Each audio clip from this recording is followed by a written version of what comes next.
Forests of Blood by Will Upchurch, with artwork by Nicholas Jansen and cartography by Rob Lazzaretti. This is an adventure made for 5th level characters, published originally in Dungeon Magazine 103 for 3rd edition D&D. Now, with this review, I will also describe how to run this adventure in 5th edition, which is the current edition of the game. The plot of the adventure has to do with the evil god Malor and werewolves and other types of lycanthropes. This adventure, I'll note, does take place in Forgotten Realms in the Moonwood, which is part of the Glimmerwood, like the western side of the Glimmerwood, located in the north, specifically what was once known as the Silver Marches. Now, overall, like I said, there's werewolves and other things like that in the adventure. There's also some smaller encounters like a wyvern. There's also some feral blink dogs and just regular wolves in the adventure. It takes place in a small town called Burlingford, which exists within the eastern Moonwood and is not on a lot of maps in Faerun, although because of this adventure, it is an official location in the realms. Now, if you go up here, we'll see an image of the principal enemy in this adventure, Kazakh, and his feral blink dog allies. Essentially, Kazakh's plan is to turn the locals around Burlingsford against the local druids in the area, known as the Council of Pines, in favor of, well, Malor and his own evil group called the Furious Hunt, which is a mix of him and his forces, including lycanthropes, and a group of roguish individuals. Now, as you go through the actual adventure, you get some background on the actual town and what his plots are and all that. I again won't go into great detail with this. I'll give you the loose points here. It's just more of the history of his plot and scheme. It does note that he's captured a druid, part of the Circle of Pines, named Draven, who is currently in a cave that he's controlling. The player characters will arrive in Burlingford at the spring fair, right at the end of winter, beginning of spring. As they arrive, they probably or likely may have heard about this situation and the wolves and violence that are taking place in the area, perhaps even lycanthropes, from a member of the Knights Errant in Silvery Moon. Or at least that's a suggested possible reason why the player characters came here. This location is not that far from Silvery Moon. It's maybe 8 to 10 days away to the northeast. And again, that's a fairly large city to base the player characters out of. I ran this adventure as part of the interlude between part 1 and part 3 of Out of the Abyss, when the player characters are on the surface of that particular storyline. And I also ran this recently, or at least a version of this adventure.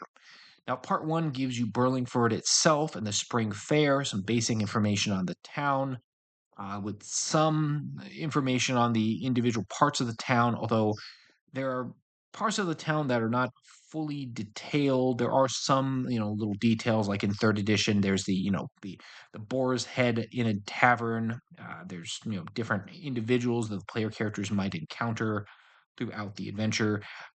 There is a reference to there being several temples in this town later in the adventure. One of which might be a shrine of Sylvanus, but it doesn't really explain to you what those temples are in the descriptions here, which I thought was kind of odd.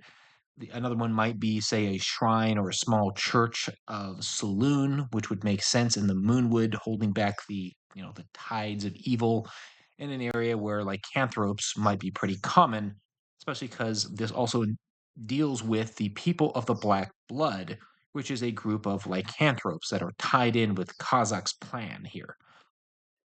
Now, you do get this little map, which includes where the town is and the little road here. It's got a river and some of the other locations that are presented here: the Wolf's Den, the Wyvern Cave. Here's the Rogue's Cabin.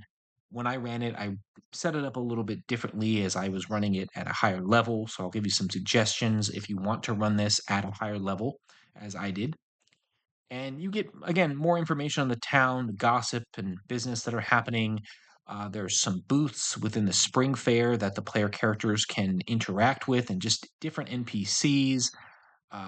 Charn's booth, for example, he's a minor NPC that gets involved in some situations in the town, which leads to an encounter.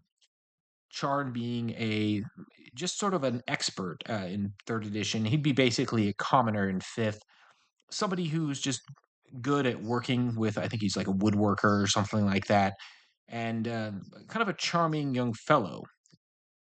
There's also a street preacher.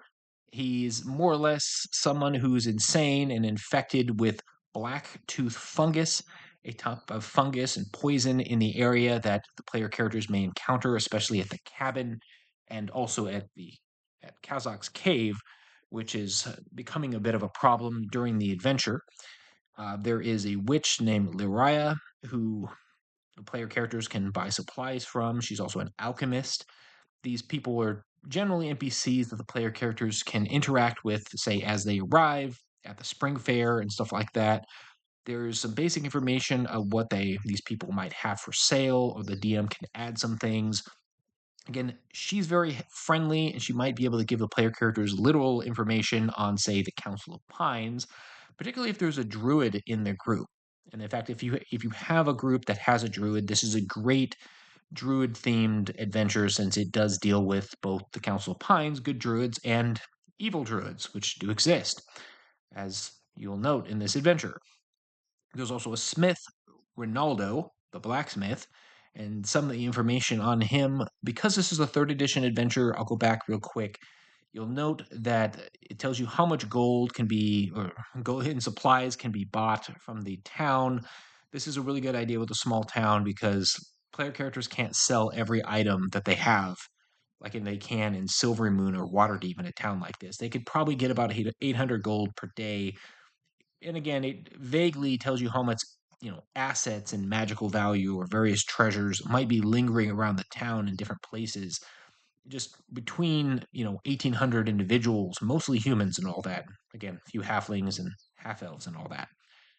But that's quite useful, especially considering that the adventure begins with the player characters in this fair, which means they're going to have people that they can buy from or just interact with, and just role playing with different individuals that are kind of in the area and that might prove interesting, giving information, or maybe hearing local rumors. There is a rumor chart in this adventure.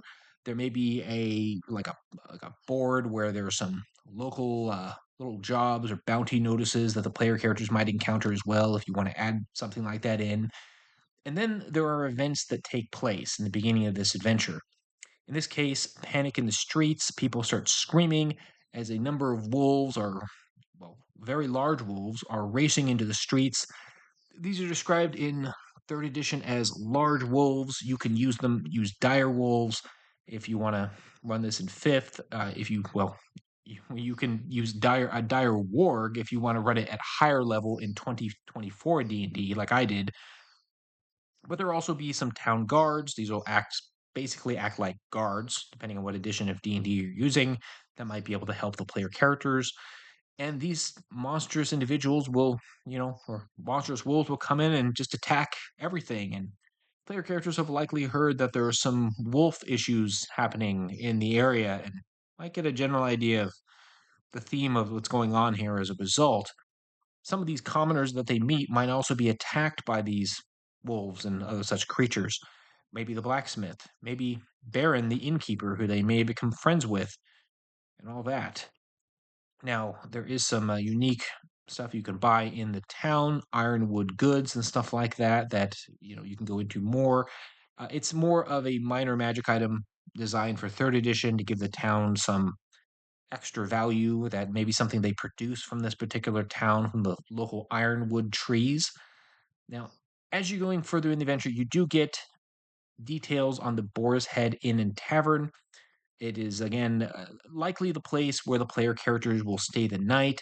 I would give them the description of this, and after the wolf attack, let them get some downtime, perhaps let them get a short rest, and have them interact with more locals, maybe some people that are thankful for the player characters intervening in whatever wolf like attack takes place based on their level. And again, this is a great opportunity to use this rumor table or something like that, or maybe have, say, a peddler show up that could sell them some things, or just some interesting other NPCs, maybe an NPC companion that might join them, or who might be someone more sinister who befriends them and turns out to be a lycanthrope that is a villain later. These are options. Now, part two is an event that begins after dark, probably at the end, as things begin getting literally darker in town. Charn, that wood carver guy, comes in and he's got two young ladies on his sleeve. One is a barmaid. I think the other, I think I had it in here a second ago. One is, I know, a barmaid. She's the barmaid of the Boar's Head Tavern. She's a very popular young woman. The other being an acolyte of Sylvanas. This is one of the only locations where it mentions what kind of temples are in the area. Again, Sylvanas is a god of the woodlands and trees and the forest and all that. But one of them is under the effect, I think it's the acolyte, of a charm person spell cast by Kazak's dryad ally, Coriander, sort of an evil dryad who's been twisted and leading to a kidnapping plot, effectively. Now, this might not be something that the player characters will take too much notice of. The DM might describe this to them that happening, and they might interact with this young man, but he's not nefarious necessarily. It's more like someone else is being nefarious and he's just sort of in the middle of things. Now, while this is happening, the young barmaid will return screaming that something has happened and the player characters could get involved. After Charney and Shayla leave the actual end and all that, and the barmaid comes back, you know, dirt on her dress and blood splattered on her face, claiming that something horrible has taken place. Player characters will be offered some gold to kind of look into the situation, perhaps from the innkeeper, because there aren't a lot of guards in this town, and there really is very few people that can deal with a situation like this. And mercenaries or adventurers are kind of there for that reason. Essentially, they put a bounty on the heads of whatever brigands and thieves are behind this attack on this young woman and this young man, essentially. And there's also a +1 battle axe being thrown in, perhaps, called a Reaver, which might, sweeten the pot a bit if the player characters are hesitant to look into the situation. However, this will lead to a series of alleyways and nearby over by Charn's house, where some of these brigands, who are again aligned with Kazakh, are scheming and plotting. Here's a nice little image of them, or maybe encountering the player characters. There's some various dialogue and information the player characters might be able to get from concerning a larger plot. There is the fight in the alleyway itself with these brigands who are just kind of doing brigandy things. In my adventure, I again raised the challenge rating, so I made the brigands turn into werewolves themselves.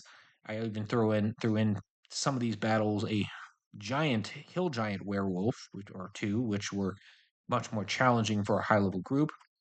Player characters might even encounter Coriander herself in the area if they choose to, although she is bound to a tree somewhere in the adventure within the forest as well, so she can't go that far away.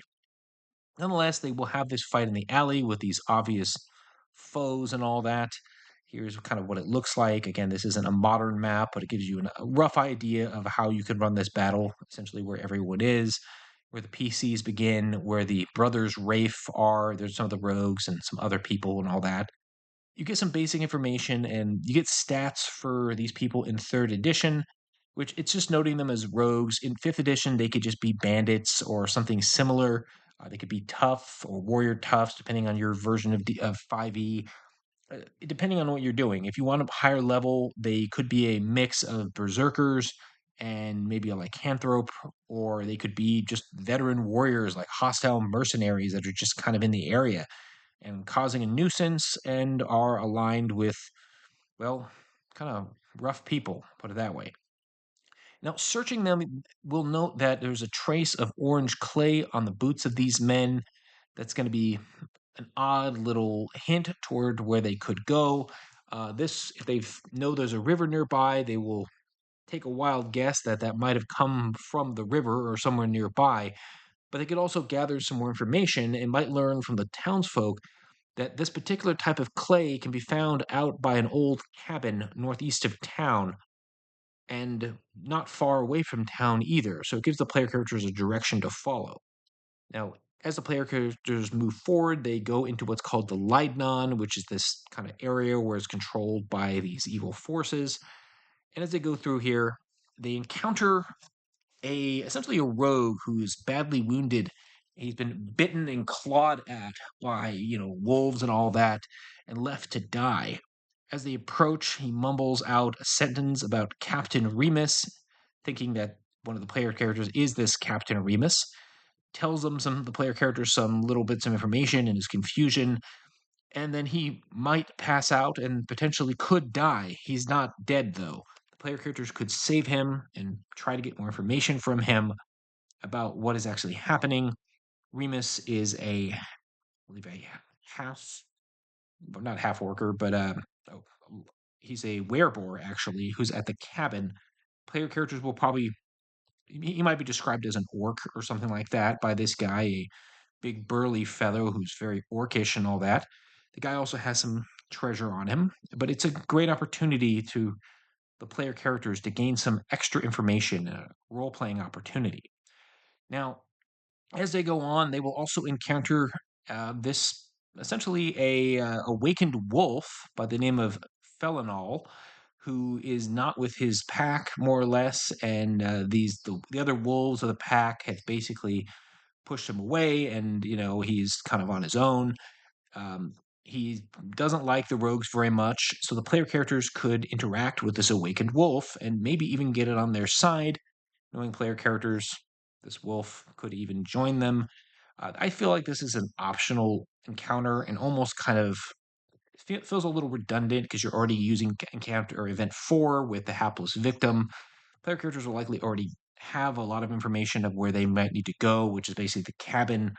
I would personally use one or the other in this case. But there's also the situation that some of the actual hostile wolves in the area will attack at this point as well. There were 6 of them. But again, if you're running at higher level, the DM can throw some larger wolves in. Personally, I don't like using 2 different wolf battles that are just basic wolves in one adventure. I feel that's kind of redundant. You could have Felinol be maybe encountered in encounter 4 with this roguish fellow, and maybe Felinol's turned against the various wargs and whatnot, and it might be a little bit more interesting in that case. Nonetheless, eventually the player characters are going to get to the fork in the road, which will lead to different places. There is a random encounter involving a wyvern cave, which involves a wyvern, or maybe more than one wyvern. There isn't a real map for this location. It's really kind of minor. The DM could skip it if you want to make less combat in the adventure. I feel it's kind of necessary considering there needs to be some actual threats. So a wyvern's a good enemy of this particular level, 5th level characters. You do get this cave map, which is not very useful for most D&D games. You could literally replace this map with any old cave map, and it would probably work out better, especially if you're running it online. But it's a wyvern. There's some treasure here that the player characters will get that might prove useful. Some of this, if you're running in 5th edition, you'd have to update for 5th edition or replace it with something.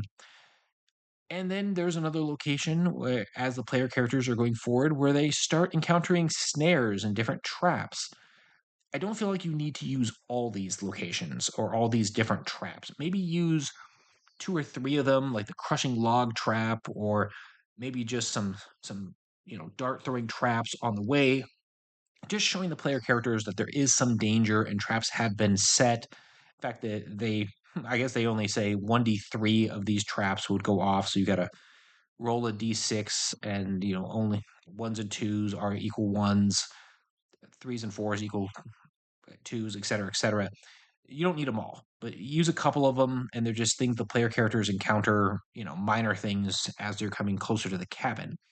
Then there's the cabin itself, which is a cabin. It's not very big, where they will encounter Remus, who, even though his name is Remus, he's not a werewolf. Again, he is a werebore. In third edition, he is also a rogue, so he's meant to be a little tougher. You don't have to add that extra rogue levels if you don't want to him, but if you want to run this at higher level, maybe combined the traits of a werebore with, say, maybe an assassin, and so he's a little more dangerous. I did something similar for my particular campaign. You do get the cabin, at least kind of a cutout from the side. Again, it's really small and really simple. It does have this sort of bottom chamber here with a pit and all that. And this is where the lycanthropes like to hang out. There's a little pit trap in the corner right there. And, it's very simple. It's not, they don't even give you a top down map for this. So it's really easy to find a typical cabin map that you could probably use for your adventure.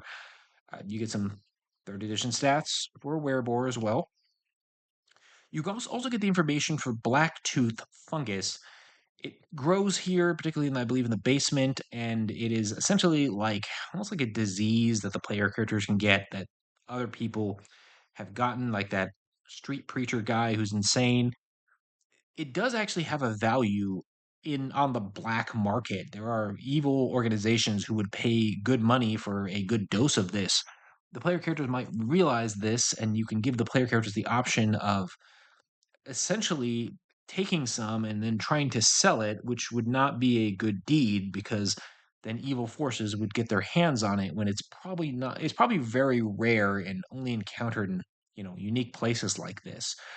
But it's also really interesting that the player characters could encounter this and then have to maybe deal with this and the repercussions. Again, if you're running in fifth edition, you'd have to modify this over based on, you could still use a con save instead of this DC 16 fortitude save from third edition. And the effects might seem a little odd in fifth edition, but initially damaging their wisdom score and eventually their intelligence score, although this is permanent. So it'd be really terrible if a mage was infected by this and then started rotting away. Now, you get more information here about some of these individuals, particularly these half-orc rogues here. I think that a lot of these guys are lycanthropes. They're, you can easily just replace a lot of these guys with werewolves or just a standard werebore or something similar to that in 5th edition. You can even put a werebat in here, and I think it would work fine. It's not a major encounter. It is kind of important for the plot, but the exact numbers you have in here for these creatures don't matter that much. There's also some treasure to be found here. Remus has a +1 short sword, a potion of blur, greater healing potions, etc., etc. Most of this stuff you can transfer very easily into fifth or do some sort of comparison or some sort of version of it or switch it for another potion. There's nothing really broken in this location either. Now, the adventure concludes with Kazak's cave. The cave begins sort of oddly at C10. That's the entrance of the cave. The way the adventure presents it is that there is a tunnel, like a crawl tunnel, that is several miles long, which leads from the cabin to Kazak's cave. If we go back all the way up here, let me find it real quick. The actual area map. I'm not even sure if it shows it here. Yeah, so you can see the cabin is right here. Kazak's cave is way up here, and although there's no key on this map, it's quite far away, and that's a really oddly long tunnel. I wouldn't use a tunnel, in my opinion, for the adventure. Maybe there's a tunnel leading from the cave that leads northwest and then exits, and there maybe is a trail the player characters can follow. There's a good chance the player characters will have like a ranger in their group or someone that could do some tracking. Or if you want, you could just put in an obvious trail with different signs if the player characters are going the right way. One way or another, it will lead to Kazak's cave, where the adventure will come to its eventual conclusion. You'll note, by the way, it begins with the entrance, it descends downward, you get this maze, and then finally it sort of ends with this chasm chamber. It's kind of straightforward, or backwards yet straightforward. And because there's a maze, there is, of course, a minotaur in that maze. Although these are very tight confines for, well, monstrous minotaurs in 2024 D&D, but there's a way you can go around that, of course. There's information on the actual cabin and some of the traps there. There's apparently a bunch of wolves in the area again. Depending on what level you're running this, you can make them higher level. There's a note from Kazak to Remus. I would cut this out and give it to the player characters. Notes like this are always fun and it's a great little handout and all that. The Beast Run is sort of the 6 mile long tunnel or path that kind of leads out from this location to the actual cave.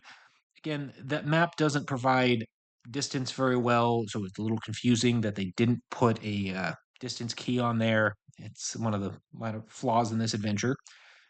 There is a sky trap somewhere in this cave that player characters might run into, so yet another trap. Then there's the cave itself. When they get there, they were supposed to encounter some large feral blink dogs. These are like fayish dogs that can teleport or Misty Step or something like that.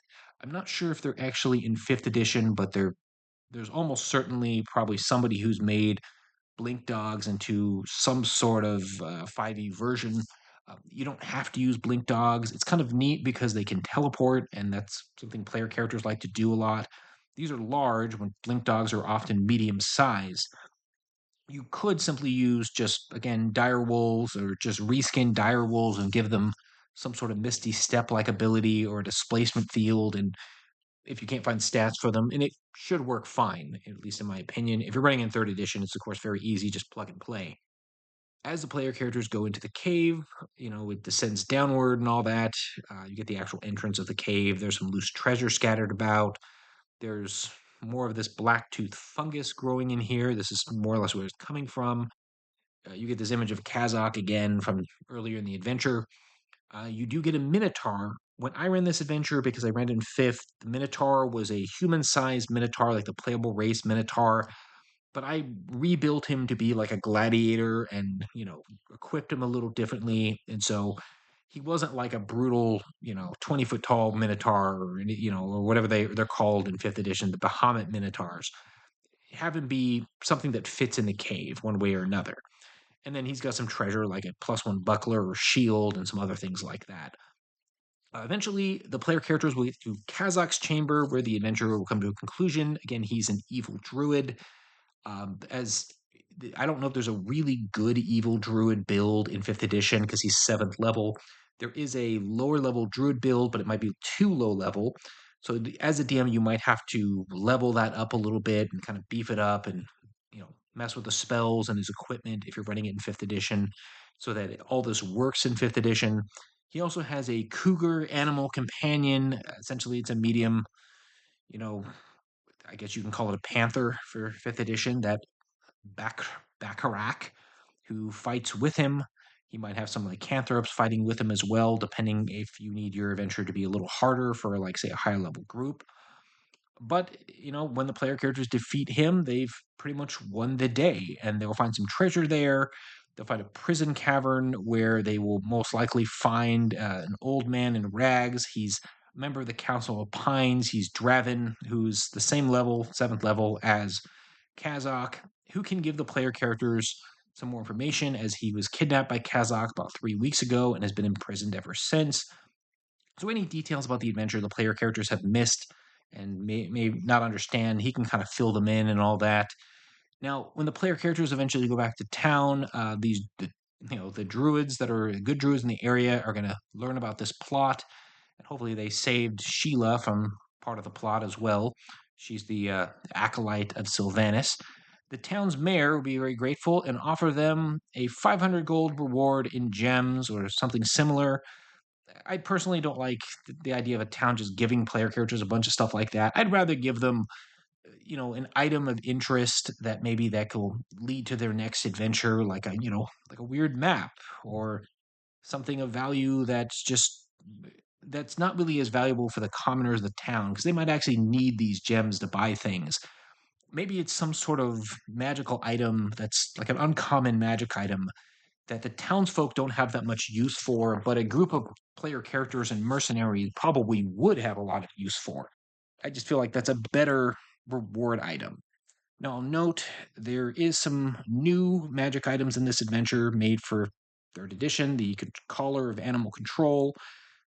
The DM could bring this in. It's sort of like a Dominite monster collar thing. There's a Scimitar of Fear. It's a magic scimitar that has fear effects. And again, you can go through the details if you'd like. That could come in as a rare magic item in 5th edition if you really want to use these items. I don't feel like they're 100% necessary. They're just kind of odd items, but they add a little bit of more color and sort of interest to the overall adventure. Now, this adventure in its original form was 18 pages long. It's not a super long one. You can probably run it in about 2 to 3, 3 to 4 hour sessions. It's probably about how long it took me to run this. And of course, when I ran it, I ran an extended campaign in the Moonwood as well, where they kind of went beyond that. Since the people, the Black Blood, are in the area, and there is some other locations of theirs in the region. So keep in mind, if your player characters know that there's other lycanthropes in the area, they might want to go after them as well, and you could easily expand this. There's a location, for example, called Claw Hollow, which is a lycanthrope stockade, not that far from Burlingsford. It's maybe a few days away through the forest to the northwest. And my group, and for example, explored that afterwards. Now, overall, it's not a bad adventure.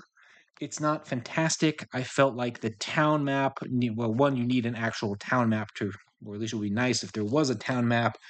It would be nice if there was a lot more information on the town that's presented, as it does seem to imply that there are a couple of shrines and churches that are never really described in the adventure very well. And it would be nice if the actual regional map had some more basic information that, like, say, how far distances are would be fantastic.